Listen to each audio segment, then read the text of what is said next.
بسم اللہ الرحمن الرحیم۔ بسم اللہ الرحمن الرحیم۔ شب 15 شعبان المعظم کے اعمال شروع ہوا چاہتے ہیں۔ اعمال کے آغاز میں ایک صلوات بھیجیے گا محمد و آل محمد پر۔ اللہم صلی علی محمد و آل محمد۔ امام جعفر صادق علیہ السلام سے روایت ہے، اللہم صلی علی محمد و آل محمد۔ صادق علیہ محمد نے روایت کی ہے مولا باقر العلوم سے کہ انہوں نے فرمایا کہ نیمہ شعبان کی فضیلت کے بارے میں جب سوال ہوا، نیمہ شعبان کا جب بھی لفظ آئے، نیمہ شعبان یعنی شب 15 رمضان شعبان، تو فرمایا کہ فضیلتوں والی رات ہے اور لیلۃ القدر کے بعد اس رات میں خدا عطا کرتا ہے اپنے بندوں کو اپنے فضل و کرم سے اور اپنے کرم اور احسان سے بخش دیتا ہے، لہذا کوشش کرو خدا سے قرب تلاش کرنے میں۔ حقیقت میں بہت اہم فقرہ ہے ابھی یہ، حقیقت میں خدا نے اپنی ذات کی قسم کھا کر کہا ہے، اللہ کے اوپر کوئی اور مخلوق کسی شے کو واجب نہیں کر سکتی، بس وہ اپنے آپ پر کسی شے کو واجب کر سکتا ہے۔ تو اللہ نے اپنی ذات کی قسم کھا کر یہ فرمایا ہے کہ وہ کسی سائل کو خالی ہاتھ واپس نہیں لوٹائے گا جو آج کی رات میں سوال کرے اس سے، بس ایک شرط ہے کہ وہ معصیت کا سوال نہ ہو، یعنی کوئی گناہ نہ مانگ رہا ہو، کسی اور کے لیے کوئی بد دعا مانگ رہا ہے، اپنے لیے کوئی ایسی شے مانگ رہا ہے کہ جو جائز نہیں ہے۔ اس کے علاوہ جو ہے اللہ سبحانہ و تعالیٰ خالی واپس نہیں لوٹائے گا۔ بہت لطیف لفظ امام نے استعمال کیا، یہ نہیں فرمایا کہ جو مانگو گے وہ دے دے گا، فرمایا خالی واپس نہیں لوٹائے گا۔ مل کے صلوات بھیجیے گا ایک محمد و آل محمد پر۔ اللہم صلی علی محمد و آل محمد۔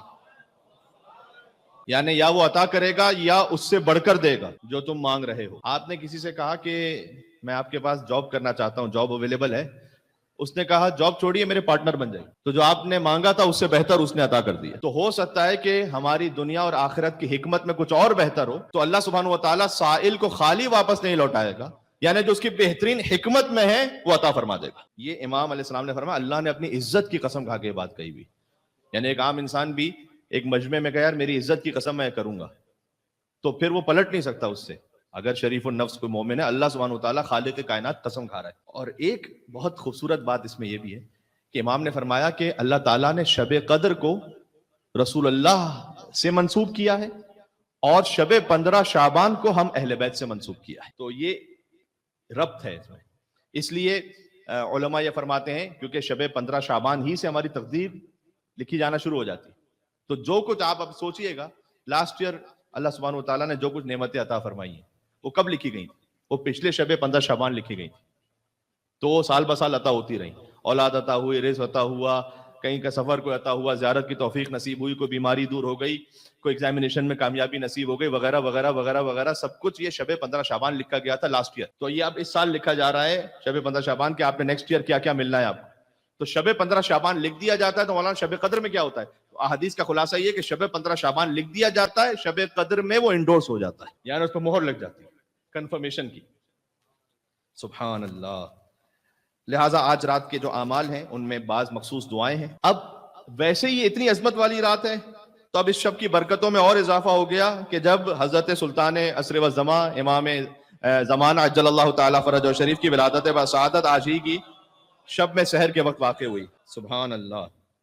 میں مولا کی ولادت کا احوال جشن کے اور اعمال کے اختتام پر تھوڑا سا پڑھوں گا، کیونکہ آج فقط اعمال ہی کا سلسلہ ہے، انشاءاللہ باقاعدہ ایک جشن کا بھی سلسلہ رہے گا، لیکن میں چاہتا ہوں کہ آج کی شب میں چونکہ بعض مومنین نے کہا کہ مولانا تھوڑا سا تو ایک ذکر ہونا چاہیے، اور تھوڑا سا تو نہیں، جتنا ہو سکے وہ کم ہے، لیکن میں کوشش کروں گا کہ وقت کی رعایت کرتے ہوئے امام زمانہ علیہ السلام کے فضائل کے کچھ جملے آپ کے سامنے پڑھوں اختتام پر انشاءاللہ۔ آج کی رات کے ایک اعمال میں عمل ہے جاگنا، خود جاگنا، احیاء لیل، یعنی رات جاگ کے گزارنا۔ اب ظاہر ہے اس میں بہت واضح سی بات ہے کہ رات جاگ کر نیٹ فلکس اور انسٹاگرام اور یوٹیوب پہ نہ گزارنا، بلکہ جاگ عبادت میں گزارنا۔ ہاں یہ ضرور ہے کہ اگر کوئی خستگی محسوس کر رہا ہے تو وہ تھوڑا آرام کر لے اور سوئے نہ، لیکن اور تھوڑی سی دیر ریسٹ کرنے کے بعد پھر وہ تلاوت قرآن میں مصروف ہو جائے، ائمہ علیہ السلام کی زیارات کو پڑھنے میں مصروف ہو جائے، نماز شب ہے بعد میں، یہ ساری اعمال ہیں۔ تو رات کو جاگ کے گزارنا کہ جس میں یا کوئی واجب کام کر رہا ہو یا کوئی مستحب کام کر رہا ہو یا کم از کم یہ کہ آرام کر رہا ہو تاکہ وہ بعد میں دوبارہ ریفریش ہو کر اعمال کر سکے، اس طرح سے رات گزارنا۔ امام نے فرمایا، امام زین العابدین نے فرمایا ہے کہ جو شخص شب 15 شعبان رات جاگ کر گزار لے اس کا دل اس دن مردہ نہیں ہوگا جب بہت سے دل مردہ ہو چکے ہوں گے، یعنی قیامت میں آپ کا دل زندہ رہے گا اگر آج کی رات کو زندہ رکھا آپ نے۔ سبحان اللہ۔ اب شیخ عباس قمی جیسا محدث اگر کوئی بات کہے، دیکھیں ایک مرتبہ ہوتا ہے کہ کسی ذاکر نے ایک بات کہی، وہ بھی قابل احترام ہوتا ہے، لیکن شیخ عباس قمی جیسا محدث اگر کوئی بات اپنی کتاب میں لکھے نا، تو وہ فرماتے ہیں کہ آج کی رات کے بہترین اعمال میں سے زیارت امام حسین علیہ السلام، جو گناہوں کی بخشش کا ذریعہ ہے. اور پھر وہ فرماتے ہیں اس حدیث کو کہ جو شخص چاہتا ہے کہ آج رات 1,24,000 انبیاء کی روحیں اس سے ہاتھ ملائیں، تو اسے چاہیے کہ زیارت امام حسین علیہ السلام کرے. آگے فرماتے ہیں جس میں اولو العزم انبیاء بھی شامل ہیں، یعنی اگر کوئی چاہتا ہے کہ حضرت نوح، حضرت ابراہیم، حضرت موسیٰ، حضرت عیسیٰ اور رسول اللہ سے وہ ہاتھ ملائے، تو اسے چاہیے کہ شب 15 شعبان امام حسین کی زیارت کرے. یہاں ایک صلوات بھیجیے گا آپ زیارت امام حسین کی توفیق کے لیے کہ شب 15 شعبان آپ کو شب ایسی ہو کہ کربلا پہنچیں اور ذری امام حسین علیہ السلام کے سامنے پڑھ رہے ہیں السلام علیکم یا ابا عبداللہ الحسین علیہ السلام، مل کے نعرہ صلوات اللہم صلی علی.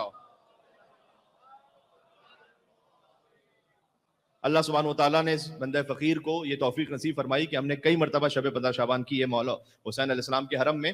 تو جو 40 کے بعد سب سے بڑا اجتماع ہے کربلا کا، وہ عاشور کا نہیں ہے. 40 کے بعد جو سب سے زیادہ رش ہے وہ عاشور کا نہیں بلکہ شب 15 شعبان کا ہے. اور 40 کے بعد جو سب سے زیادہ موقف لگتے ہیں نجف سے کربلا واک میں، وہ شب 15 شعبان ہے. یعنی ایک غم کا موقع اور ایک خوشی کا موقع، تو اس میں بہت عظیم الشان اجتماع ہوتا ہے.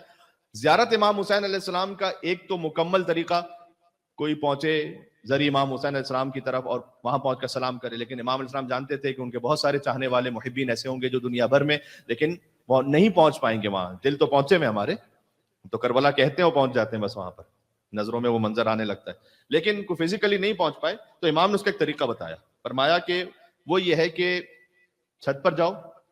اب یہ شرطیں وہ ہیں جو اضافی ہیں، اگر کوئی اس کو پورا کر سکے تو احسن ہے، نہ پورا کر سکے تو اصل عمل انجام دے دے.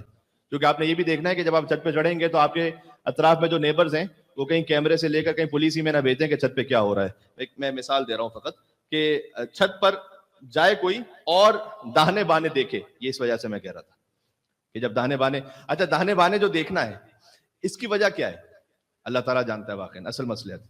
لیکن ایک عالم عارف ہے، ان سے میں سن رہا تھا کہ شاید اس کی مصلحت یہ ہو کہ آپ زیارت امام حسین کی نیت سے گئے نا زیر آسمان، تو جب آپ داہنے دیکھ رہے ہیں وہاں بھی امام حسین علیہ السلام کا اختیار ہے، بہانے دیکھ رہے ہیں وہاں بھی امام حسین علیہ السلام کا اختیار و کمال ہے. ہر طرف اللہ سبحانہ وتعالیٰ نے امام حسین کو عطا کیا ہوا ہے.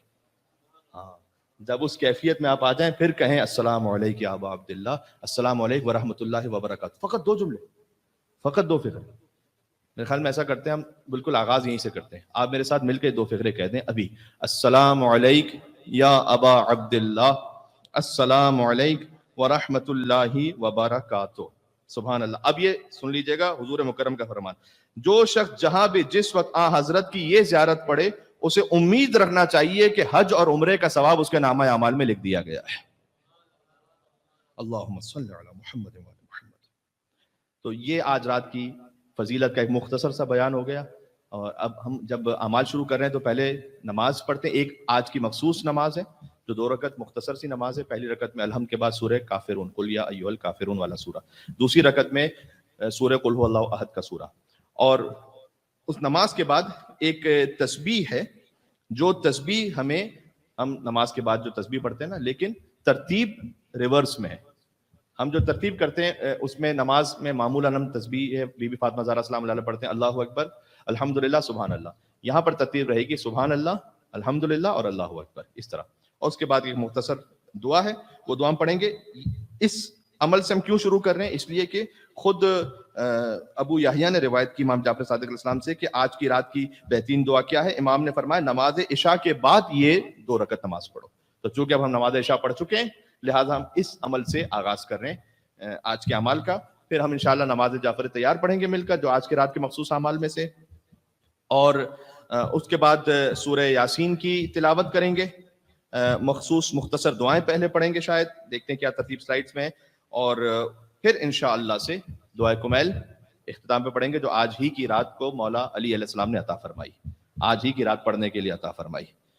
ماشاءاللہ ماشاءاللہ. اس میں روایت یہ ہے کہ مولا علی علیہ السلام نے شب 15 شعبان کے بارے میں بیان فرما رہے تھے تو امام نے اپنے اصحاب سے کہا کہ دعائے خضر پڑھو آج کی رات.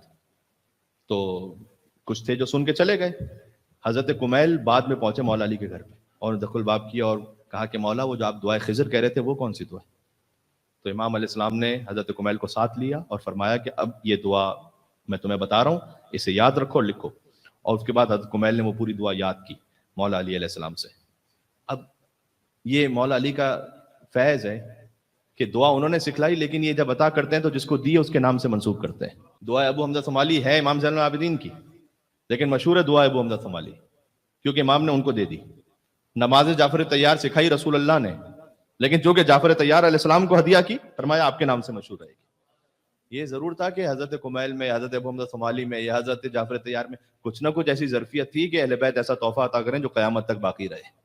اہل بیت نے کچھ کو سونا دیا، کچھ کو چاندی دیا، کچھ کو مال دنیا دیا، کچھ کو وہ تحفہ دیا کہ جو آپ تک جاری ہو ساری آج تک. یہ ان تحفوں میں سے ایک تحفہ ہے. تو نماز کی نیت کیا ہوگی جو اب ہم 2 رکعت پڑھیں گے؟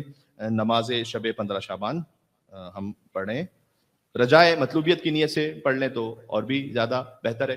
یعنی یہ کہ اس امید پر کہ انشاءاللہ اللہ سبحانہ و تعالیٰ ثواب عطا فرمائے گا. اور یہ وہ نماز ہے کہ جس کی روایت ثابت شدہ ہے. شیخ عباس قمی تو لکھا ہے، لیکن انشاءاللہ اور بھی مراجع کے نزدیک انشاءاللہ ثابت شدہ ہے، اور اسی نیت سے میں اس نماز کو پڑھ رہا ہوں.